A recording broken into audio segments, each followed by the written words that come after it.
Mi kao fondacija Konrad Adenauer podržavamo ukrajinsku zajednicu, pogotovo posle početka rata ruskog u Ukrajini. I hoćemo sa ovom konferencijom da doprinesemo da se umreži ukrajinska zajednica na cijelom Zapadnom Balkanu i da pričaju o mogućnostima saradnje i problemima koji imaju u raznim zemljama. Problemi sa grejanjem, sa strujom, čujemo neki gradovi po 4 sata imaju dnevnu struju. To može izazvati novi talas izbeglica i onda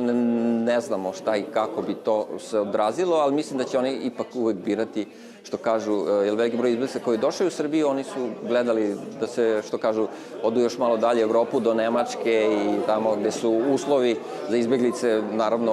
malo bolje, čak i država ima mesečno izdvaja financije za svakog izbeglicu, jel?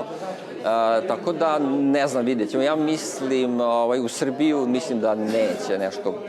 neznatno možda neki, ako bude još neki procenat, ali uglavnom će biti, znači, u te više razvijene države kao Poljska, Češka, Nemačka, koji su u stvari pod tom udarom i na njima je u stvari taj neki najveći bio udar migranski, jel, krize i koji naravno po maksimumu potpomažu ukrajinsku zajednicu i izbjeglice uopšte u tim državama. Što se tiče stanja sa izbjeglicama u Bosni i Hercegovini,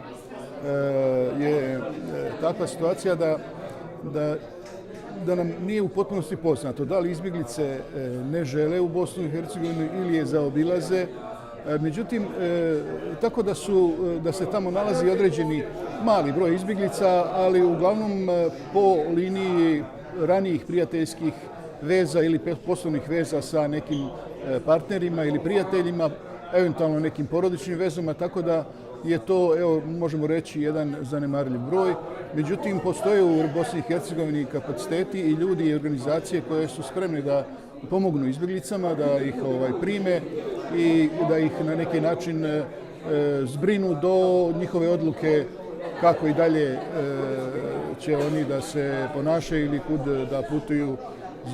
nakon ovih svih dešavanja.